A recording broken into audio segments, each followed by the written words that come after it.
नमस्कार विद्यार्थी मित्रांनो, स्वागत आहे तुमचं आजच्या नवीन व्हिडिओमध्ये. तर आज आपण 6 फेब्रुवारी 2026 च्या खूप महत्त्वाच्या चालू घडामोडी पाहत आहोत. तर विद्यार्थी मित्रांनो, आजचा आपला व्हिडिओ सुरू करण्याच्या अगोदर कालच्या काही महत्त्वाच्या आपण चालू घडामोडी पाहून घेऊयात. तर पहिला प्रश्न होता कालचा आपला महत्त्वाचा. तर बीड जिल्ह्याच्या नवीन पालकमंत्रीपदी नुकतीच कोणाची नियुक्ती करण्यात आली आहे? तर सुनेत्रा पवार यांची.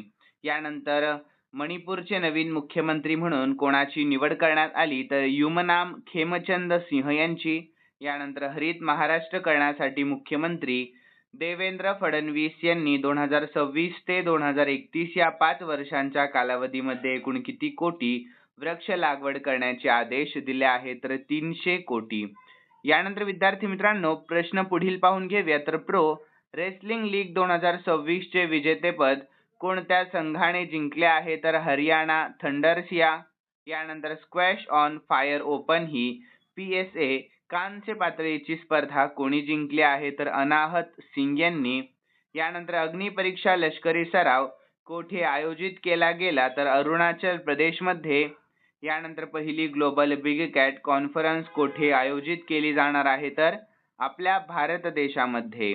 यानंतर पुढील प्रश्न 8वा. तर अमेरिकेने आपल्या भारतावर लादलेला एकूण आयात टॅरिफ 50% वरून किती टक्क्यांपर्यंत कमी केला आहे? तर 18% यानंतर आंध्र प्रदेशातील कोणता जिल्हा हा आपल्या भारताची कोळंबीची राजधानी म्हणून ओळखला जातो? तर नेल्लोर जिल्हा.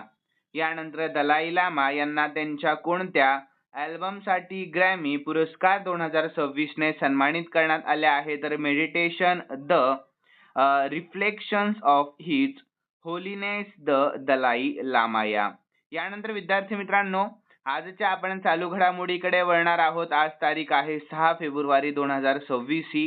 तर आजचा आपला पहिला प्रश्न, मणिपूरच्या पहिल्या महिला उपमुख्यमंत्री कोण बनल्या आहेत? तर त्यांचे नाव आहे ऑप्शन बी नेमचा किपगेन. काय? तर नेमचा किपगेन. तर विद्यार्थी मित्रांनो, याविषयी आपण शॉर्टमध्ये महत्त्वाची माहिती पाहूयात. तर नेमचा किपगेन या मणिपूरच्या पहिल्या महिला उपमुख्यमंत्री बनल्या आहेत. तर त्यांच्या निवडीबाबतची महत्त्वाची माहिती आपण खालीलप्रमाणे पाहून घेऊयात. तर शपथविधी तर त्यांनी 4 फेब्रुवारी 2026 रोजी मणिपूरच्या उपमुख्यमंत्री पदाची शपथ घेतली आहे आणि त्यांनी नवी दिल्लीतील मणिपूर भवन येथून व्हर्च्युअली म्हणजेच ऑनलाईन माध्यमातून ही शपथ घेतली आहे. तर त्यांची राजकीय पार्श्वभूमी, तर नेपच्या किपगेन या भारतीय जनता पक्षाच्या म्हणजेच भाजपच्या नेत्या असून त्या कांग पोकपी विधानसभा मतदारसंघाचे प्रतिनिधित्व करतात. यानंतर त्यांचं ऐतिहासिक महत्त्व, तर त्या मणिपूरच्या पहिल्या महिला उपमुख्यमंत्री तर आहेतच, पण कुकी-झो समुदायातील या पदावर पोहोचणाऱ्या पहिल्या व्यक्ती देखील त्या ठरल्या आहेत. तर मंत्रिमंडळ, तर मुख्यमंत्री युमनाम खेमचंद सिंग यांच्या नेतृत्वाखालील नवीन सरकारमध्ये त्या उपमुख्यमंत्री म्हणून कार्यरत आहेत आणि त्यांच्या सोबत लोसी दिखो हे देखील उपमुख्यमंत्री म्हणून नियुक्त झालेले आहेत. यानंतर पुढील प्रश्न आहे दुसरा. तर विद्यार्थी मित्रांनो, महत्त्वाचा प्रश्न आहे, सर्वांनी या प्रश्नाकडे लक्ष द्या.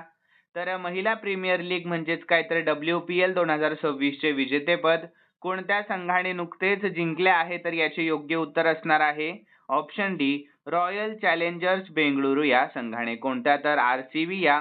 तर विद्यार्थी मित्रांनो, महिला प्रीमियर लीग WPL 2026 चे विजेतेपद रॉयल चॅलेंजर्स बेंगळुरू म्हणजेच RCB या संघाने नुकतेच जिंकले आहे.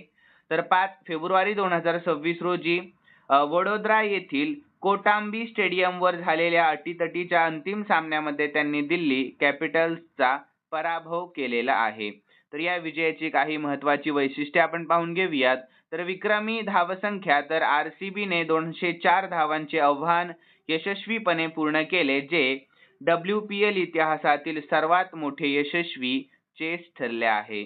तर कर्णधाराची खेळी, तर स्मृती मानधनाने 87 धावांची तुफानी खेळी करत विजयाला मोलाचा वाटा उचलला आहे. तर दुसरे विजेतेपद, तर विद्यार्थी मित्रांनो, हे RCB चे एकूण दुसरे विजेतेपद असून त्यांनी मुंबई इंडियन्सच्या सर्वाधिक 2 वेळा विजेतेपद जिंकण्याच्या विक्रमाशी बरोबरी केली आहे. आणि बक्षीस रक्कम, तर विजेत्या RCB संघाला 6 कोटी रुपये तर उपविजेत्या दिल्ली कॅपिटल्सला 3 कोटी रुपये मिळाले आहेत. तर या हंगामामध्ये स्मृती मानधनाने सर्वाधिक धावा करत ऑरेंज कॅप पटकावली, तर सोफी डिवाइनने गुजरात जायंट्स या सर्वाधिक बळी घेत पर्पल कॅप आणि मोसमातील सर्वोत्तम खेळाडूचा मान देखील मिळवला आहे. तर विद्यार्थी मित्रांनो, तिसऱ्या प्रश्नाकडे वळूयात आपण. तर फेब्रुवारी 2026 मध्ये 800 अब्ज डॉलर संपत्तीचा टप्पा ओलांडून जगातील सर्वात श्रीमंत व्यक्ती नुकत्याच कोण बनले आहेत? तर त्यांचे नाव आहे एलॉन मस्क. कोण बनले आहेत? तर एलॉन मस्क. तर विद्यार्थी मित्रांनो, याविषयी आपण महत्त्वाची माहिती देखील पाहून घेऊया. तर फेब्रुवारी 2026 मध्ये एलॉन मस्क 800 अब्ज डॉलर्स पेक्षा जास्त संपत्ती असणारे जगातील पहिले व्यक्ती नुकतेच बनले आहेत. तर याविषयी शॉर्टमध्ये माहिती पाहूयात आपण. तर सध्याची संपत्ती, तर त्यांची एकूण संपत्ती 852 अब्ज डॉलर्स म्हणजे सुमारे 77 लाख कोटी रुपयेवर पोहोचली आहे. कारण त्यांच्या स्पेसएक्स या रॉकेट निर्मिती कंपनीने XAI या कृत्रिम बुद्धिमत्ता म्हणजेच AI कंपनीचे अधिग्रहण केल्यामुळे त्यांच्या संपत्तीत एका दिवसात सुमारे 84 अब्ज डॉलर्सची मोठी वाढ दिसून आली आहे. तर यानंतर विद्यार्थी मित्रांनो, विक्रम, तर हा टप्पा गाठणारे ते मानवी इतिहासातील पहिलेच व्यक्ती देखील ठरले आहेत. आणि त्यांच्यानंतर लॅरी पेज आणि जेफ बेझोस हे अनुक्रमे दुसऱ्या आणि तिसऱ्या क्रमांकावर आहेत. परंतु मस्क यांच्याशी तुलना करता त्यांची संपत्ती 250 ते 260 अब्ज डॉलर्सच्या आसपास आहे. यानंतर चौथा प्रश्न, हायड्रोजन बस वापरणारे आपल्या भारतातील पहिले विमानतळ कोणते विमानतळ ठरले आहे? तर याचे योग्य उत्तर आहे ऑप्शन डी, कोचीन आंतरराष्ट्रीय विमानतळ. कोणते? तर कोचीन आंतरराष्ट्रीय विमानतळ. तर विद्यार्थी मित्रांनो, हायड्रोजन बस वापरणारे कोचीन आंतरराष्ट्रीय विमानतळ हे आपल्या भारतातील पहिले विमानतळ ठरले आहे. आणि या उपक्रमाची महत्त्वाची वैशिष्ट्ये काय आहेत? तर करार कोचीन आंतरराष्ट्रीय विमानतळ लिमिटेड आणि Kerala hydrogen valley innovation cluster यांच्यामध्ये या संदर्भामध्ये करार झाला. आणि बसेसची संख्या, तर या प्रकल्पाअंतर्गत सुरुवातीला हायड्रोजन इंधन सेलवर चालणाऱ्या 3 बसेस प्रवाशांच्या वाहतुकीसाठी वापरल्या जाणार आहेत. आणि याचा उद्देश काय आहे? तर विमानतळ परिसरातील प्रदूषण कमी करणे व हरित इंधनाचा वापर वाढवणे हा यामागचा मुख्य उद्देश आहे. तर इंधन पुरवठा, तर या बसेससाठी लागणारा हायड्रोजन विमानतळावरच उभारल्या जाणाऱ्या ग्रीन हायड्रोजन प्लांटद्वारे पुरवला जाणार आहे. यानंतर विशेष म्हणजे कोचीन विमानतळ हे जगातील पहिले पूर्णपणे सौर ऊर्जेवर चालणारे विमानतळ देखील आहे. यानंतर पाचवा प्रश्न, आंध्र प्रदेश सरकार महिला उद्योजकांना प्रोत्साहन देण्यासाठी कोणत्या महिला उद्योजक ग्रीन इंडस्ट्रियल पार्क स्थापन करत आहे? तर याचे योग्य उत्तर ऑप्शन डी, विजयवाडा. काय? तर विजयवाडा. तर विद्यार्थी मित्रांनो, याविषयी महत्त्वाची माहिती पाहूया. तर आंध्र प्रदेश सरकार महिला उद्योजकांना प्रोत्साहन देण्यासाठी प्रामुख्याने एलिया महिला शक्ती ग्रीन इंडस्ट्रियल पार्क विकसित करत आहे.